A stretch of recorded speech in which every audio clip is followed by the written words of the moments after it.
Good morning, everybody. It is Friday. Who's excited that it's Friday? Everybody right? Yay, Friday. Yay, Friday.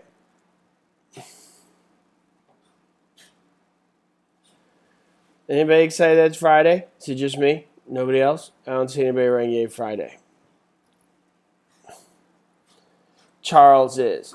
Okay, what are we doing this weekend? We are going to open houses on Sunday. If you're going to ask me why I go to open houses yet, because I don't have a license, I will tell you this.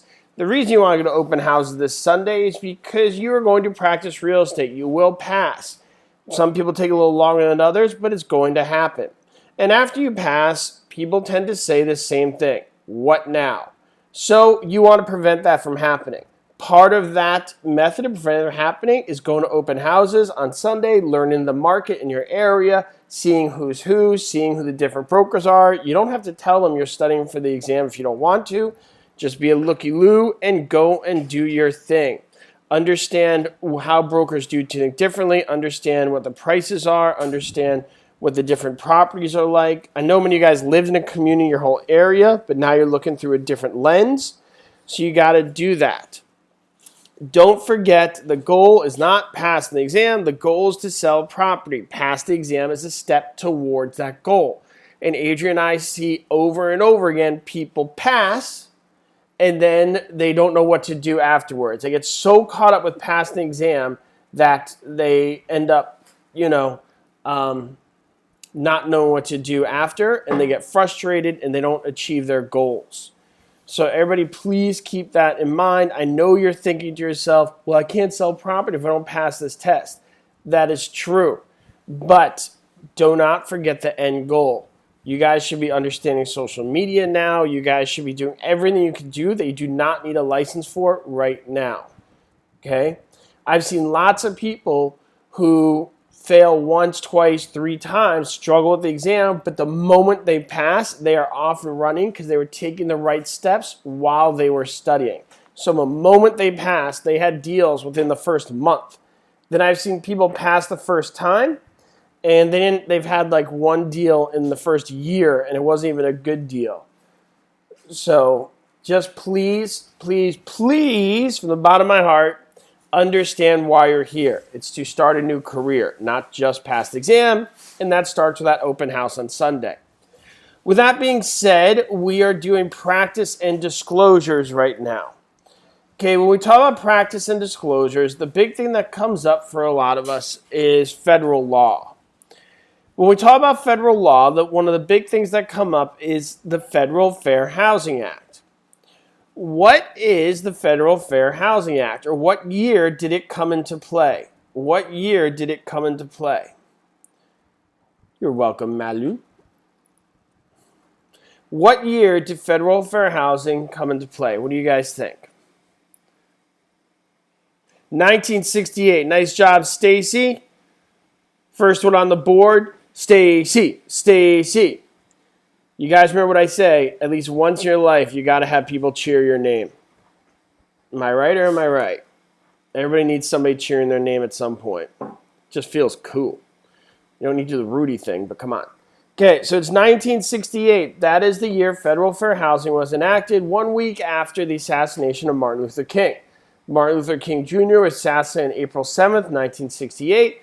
Fair housing was passed in April 14th, 1968.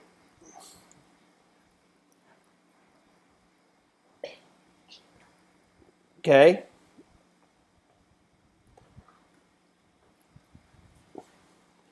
So that was April 14th, 1968. Who knows the court case that was involved with it? There was a certain court case that was cited as a way to enact fair housing.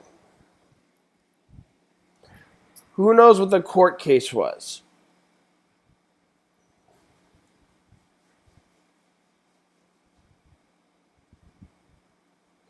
The court case was Jones versus Mayer. You guys have been studying. Nice job, Rachel Hahn. First one on the board there. Big thumbs up for you. High five. Jones versus Mayer.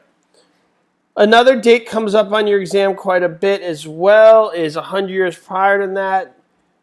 You had 1866, which was, what was going on in 1866?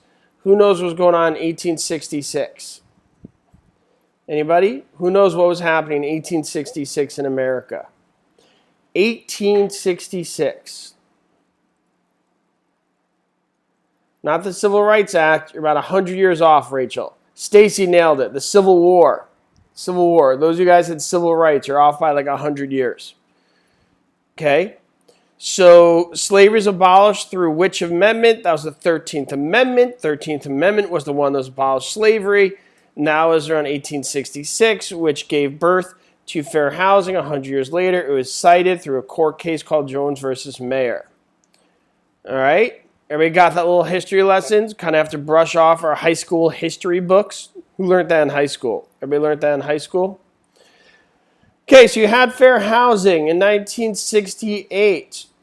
Okay, give me examples of fair housing violations that come up on your real estate exam. There's 3 words I'm looking for in particular.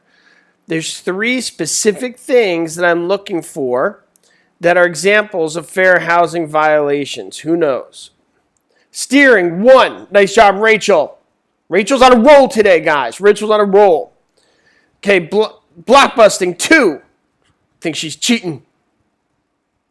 Head of the game. William Allen stepped in with panic peddling. So we got steering, blockbusting, panic peddling. The one we're looking for, which Abigail Gross nailed, is redlining. Nice job, Abigail. Redlining. So blockbusting, panic peddling, panic selling are all the same thing. I don't know if you guys know that. Those are all the same thing. Redlining is to do with what? Well, first let's start here. What is blockbusting, panic peddling, panic selling? What's that? What does that have to do with? What is panic selling? What is that? Who knows? Who knows what panic selling is? What do you guys think? Panic selling. So panic selling has to do with trying to get people to sell their homes by using discriminatory practices. It's basically when you knock on somebody's door and say, hey, you better sell. Those people are moving to town. You want to live by them, do you? If you live by them, crime will go up, values will go down, and it's bad stuff, and you are in violation of the Fair Housing Act if you do that. That's panic selling, panic peddling, things of that nature, okay? What is steering? What is steering? What is steering? What do you guys think steering is?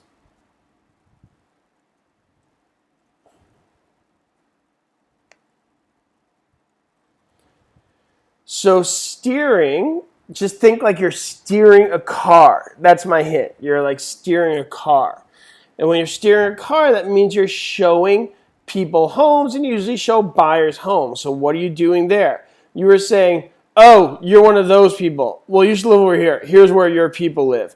People like you would be comfortable around here because, you know, your people live around here. Okay? That is steering. That is steering. Just think like driving a car. Redlining is a little bit of an odd name. What does redlining have to do with? Who knows?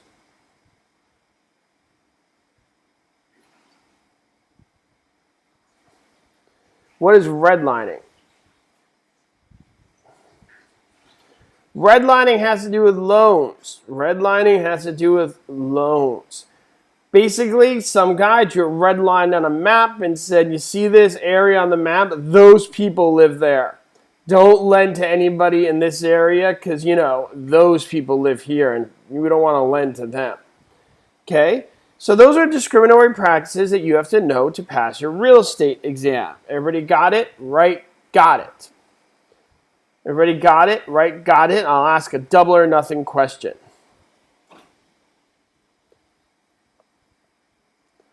Everybody right? Got it.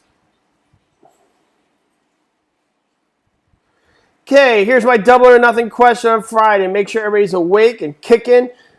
Many years later, there's an amendment to fair housing that included another group of people. What am I referring to? It's in the 90s. You know, when Vanilla Ice and MC Hammer were doing their thing, Pearl Jam was doing the grunge era, and there was an amendment to fair housing. Nice job, Lacey. Lacey said the American with Disabilities Act, ADA. Good. It's kind of crazy it was that recent. But if you guys think about it, you know, all those ramps you see in public buildings and handrails and things to make public buildings accessible to everybody, that wasn't there when most of us were kids. Everybody who's like older than like 30, right? If you remember when you were kids, that stuff wasn't there. Okay? Well, if you were born in 1990, does that make you 30? Can't do the math right now. But you get the idea. It's not that old. Okay? So the American with Disabilities Act was an amendment to fair housing to include everybody. When I say everybody, I mean making sure that people with certain disabilities have the same opportunity to access public property as much as everybody else. Okay. How are we all doing? We're all doing good? We're feeling motivated? Yes? Yes?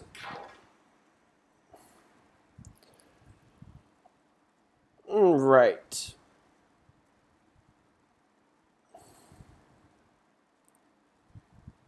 Let's do a question from the board.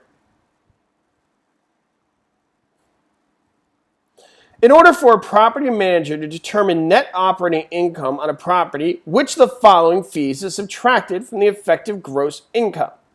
A, advances to owners, B, reserve or replacement, C, operating expenses, or D, debt services? What do you guys think?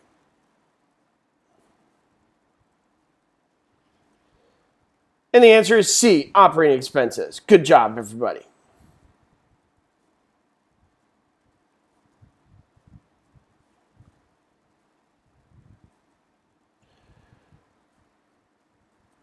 RESPA would prohibit which of the following acts? A, paying off kickbacks, B, steering, C, blockbusting, or D, redlining? What do you guys think? RESPA would prohibit which of the following acts? A, paying off kickbacks, B, steering, C, blockbusting, or D, redlining? Now, that old song from a preschool show, I forget the name, where they said one of these kids doing their own thing, one of these kids playing a game, one of these kids doing their own thing, which one? I can't say his name. That is, actually, it just occurred to me, that's Sesame Street. That was Sesame Street. That was absolutely Sesame Street. And the reason that I think of this is even if you don't know what RESPA is, we just went over fair housing, right, guys? And these three, steering, blockbusting, and redlining, all have to do with that Fair Housing Act we just discussed.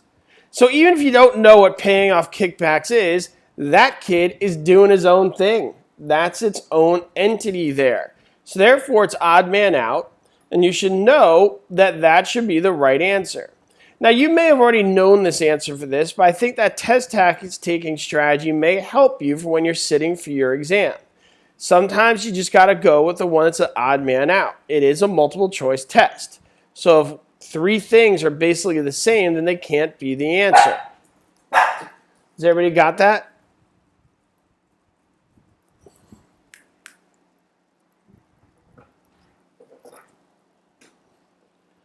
Okay, good. Any other Sesame Street fans here?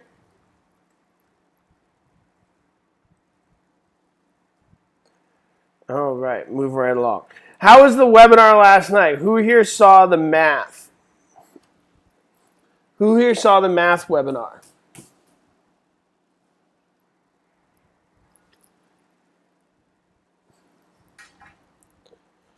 Adrian did a great job last night. That was the first math webinar in PrepAgent history, and he stepped up and did it.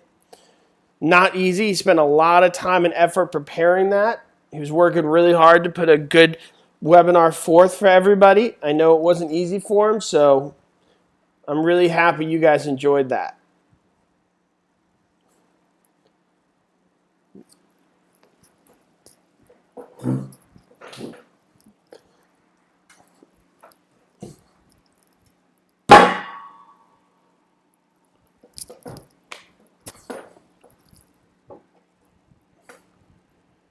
Federal law requiring unrestricted access to public accommodations is the A, Real Estate Settlement Procedures Act,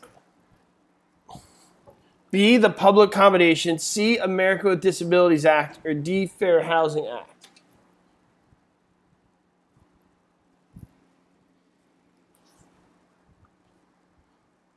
Okay, we went over this before.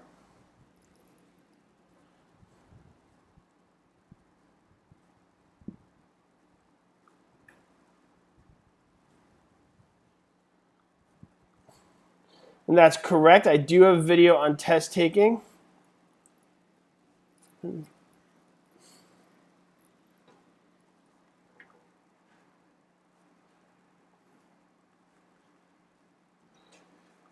Okay, moving right along. Ugh, reading. How many guys, when you see this, you think, oh, horrible, reading, gross. A real estate broker acting as an agent for a landlord has the following instructions. Collect a larger deposit from single men than from single women. And 2, advertise only by encouraging existing, predominantly white tenants to solicit prospective tenants from among their friends. Which of these instructions would be prohibited by the Federal Fair Housing Act? A, neither. B, instruction 1 only. C, both. D, instruction 2 only.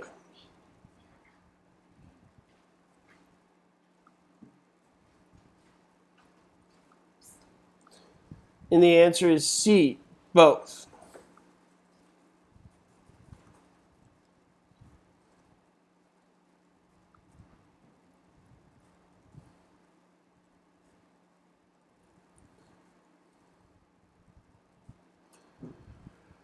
Okay.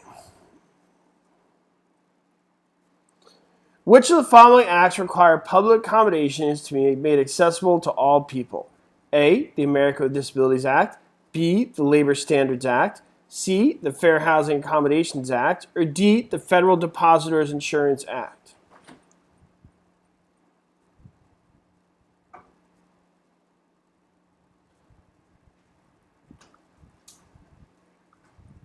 And the answer is A, the America with Disabilities Act.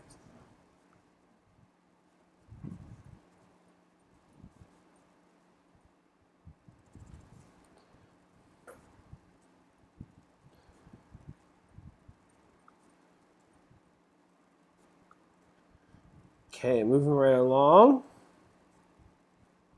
By the way, did you guys see on Instagram we posted a PrepAgent video yesterday? It's the first time we did that. We posted one of our concept videos. It was on creating an agency relationship. I hope you guys enjoyed it. I think it came out pretty well.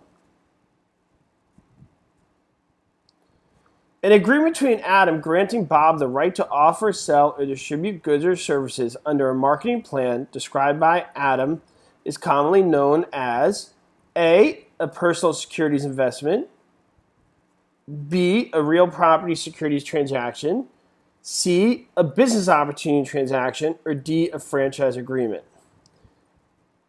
Thanks, guys. Thank the Gravity Artist. Thank you, and thank you, Lacey.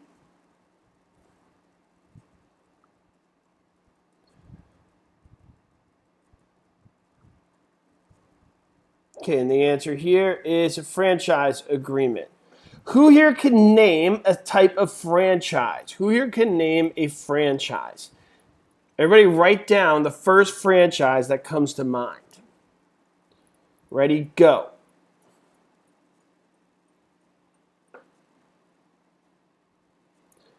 Everybody write the first franchise that comes to mind.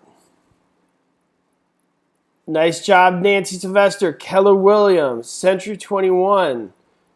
A lot of you guys are naming like food. Sounds like you guys need to go get some breakfast or something. Real estate brokerages, many of them are franchises. Not all of them. I'm not sure if Coldwell Banker is, to be honest. But definitely Keller Williams is and Century 21 is. I believe Remax is as well. And what that means is when you go sign up with Keller Williams, this is important in case you guys don't know this, okay? A lot of people say, which brokerage should I sign up for? Keller Williams, Century 21, etc., etc. What you have to understand, and please take my advice because Adrian and Arthur and I are neutral. We're not associated with any broker. So we have no hand in the game no skin in the game with any of them. Okay? So we're neutral. And I want to tell you this. Do not get caught up with working with Keller Williams, Century 21, or Remax. You get caught up with the person you are going to be dealing with. Because each Keller Williams, for example, is run by different people because it's a franchise, meaning that somebody purchased the right to use that name, use the colors, and function under a specific marketing plan that Keller Williams set forth. Does everybody get that? Now, some of the Keller Williams could be amazing and some not, or Century 21 or Remax, whatever it is. But I want you guys to understand that just because a Keller Williams, for example, in Burbank, Florida, is great, doesn't necessarily mean that Keller Williams in Auburndale, Florida, will be great. Okay? Does that make sense? I hope everybody understands. These are all run by different people.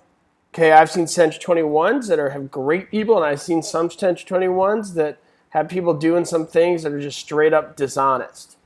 Okay, and it's nothing to do with Century 21 because that's just the marketing plan they purchased to function under. So please, when you guys choose your broker, look for the people you'll be dealing with on a day-to-day basis. Do not go there because of the name on the front. People always ask me, should I work for a small company, a big company, or this or that? None of that matters. The only thing that matters is who is the person you'll be dealing with on a day-to-day basis, and do you feel comfortable with that person? Does that make sense? It seems obvious, right? But a lot of people, don't really go with that.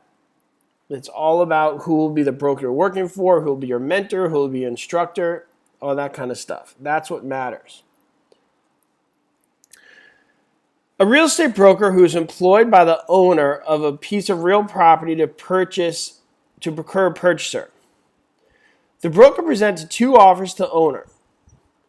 One from a minority prospect and one from a white prospect, of which the minority prospect is the higher of the two offers. Both of the offers were rejected by the owner.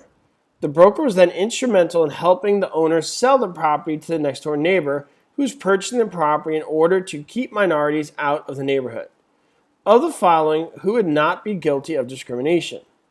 A salesperson, B, an owner, C, a white prospect, or D, a broker?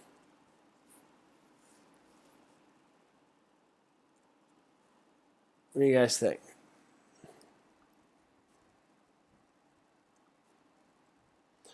And the answer is the white prospect because they had no idea of the conversations that were discriminatory. They just put in their offer.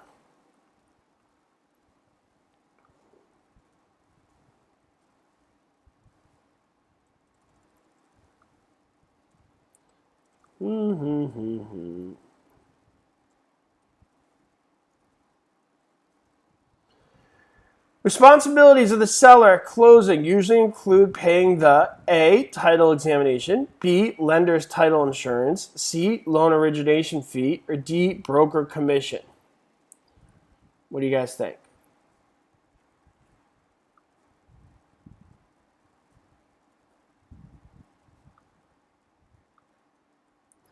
The answer is D, broker's commission. By the way, in case you guys haven't noticed, towards the end of the week, like Thursday, Friday, there's a lot less people on the webinar than Monday, Tuesday. So if you guys want to join the webinar where there's less people, really try and come on Fridays. If you guys notice, the chat's going a lot slower, so it's easier for me to see your comments and interact with you guys. Where if you go on Monday, we probably have almost triple the amount of people here. I don't know why, but people come on Mondays. So therefore, the chat goes a lot faster, and it's a really lot harder to read everybody's comments.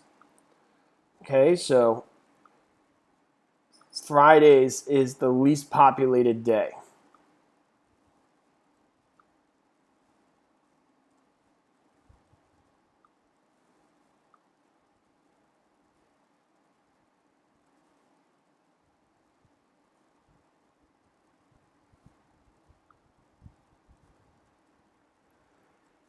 Okay, which of the following is not a strict legal term for a type of employment contract or listing? A, exclusive agency listing. B, exclusive right to sell listing. C, open listing. Or D, multiple listing.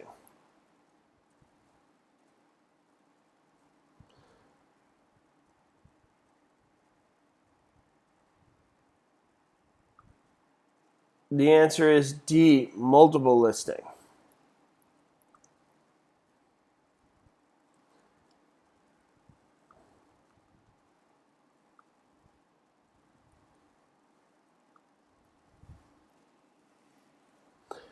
Which of the following best describes an earnest money agreement?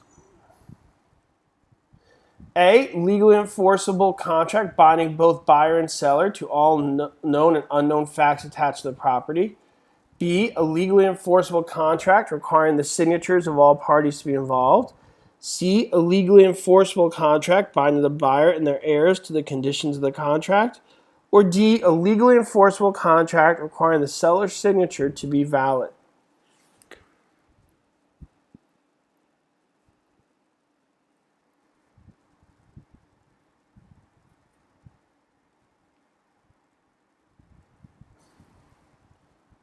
What do you guys think?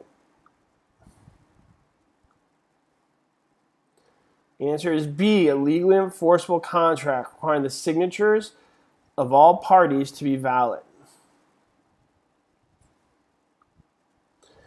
How many of you guys speak more than one language? Where's the bilingual people? It's such a great asset when you're doing real estate. Even if your clients don't speak the other language, sometimes you're dealing with sellers do or people who work there who do. It's just a great way to kind of cross a bridge. What language do you guys speak? When somebody speaks a language you don't expect them to speak, how many of you guys automatically think they're smarter? Like when you just see somebody and all of a sudden they're speaking like Chinese and German, you're like, wow, they're smart. Sigal speaks Hebrew, Shalom. Ruby, Spanish, Hola, ¿cómo está? Farsi, Patrick, Farsi. How do you say hello in Farsi? I forgot that one. Portuguese, Marissa. Você bom? Você bom, Marissa?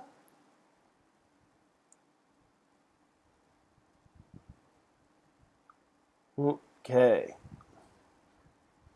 Great asset to speak other languages. People love people who are cultured. Makes it feel smarter and more like James Bondish. Come to think of it, James Bond didn't speak another language. He only spoke English. Salam. Thank you, Patricia. Okay, here we go. Aloha. Shalene.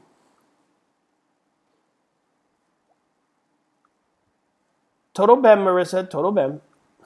The IRS requires that an independent contractor be A, allowed at least 1 week of paid vacation annually, B, covered by unemployment insurance, C, paid on the basis of a successful transaction rather than hours worked, or D, strictly regulated in the matter of attendance at sales meetings.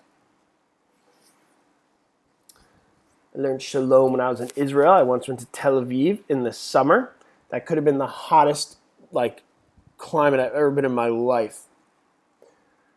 Stunning beach, beautiful city, beautiful beach, but woof, was it hot. Tel Aviv in July. Okay, the answer is C. Paid on the basis of successful transaction rather than hours worked.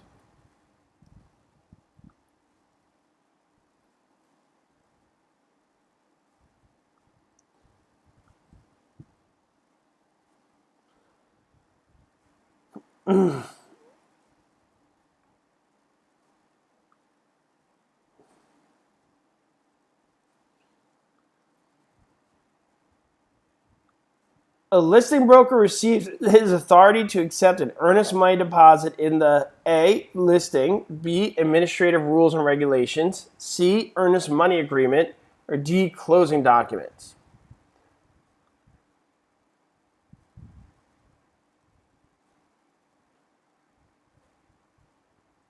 Like there was hot and there was hot.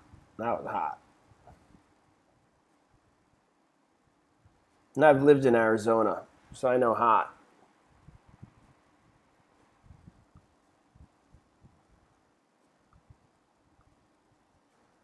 And the answer is A, listing. Anybody from Arizona here? Arizona in the summer is pretty hot. Okay, so it says accept an earnest money deposit because that's how you know if a buyer's a real buyer. It shows they're serious.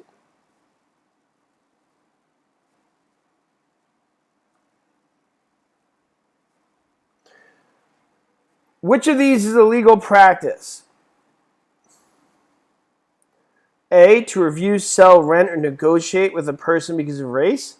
B, to refuse or let persons with disabilities at their expense modify a dwelling.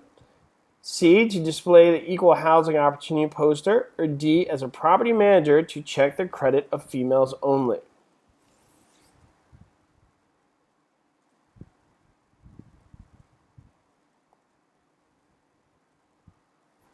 And the answer is C. All right, guys, that's it for today. Have an amazing weekend. This is Joe from PrepAgent with Adrian. We are here to help you guys pass the exam. That being said, have an amazing day and an amazing weekend, and we will see you guys on Monday. Thanks, everybody. Mahalo, Shilin. Mahalo. Ciao. Adios. Whatever other words you guys can think of.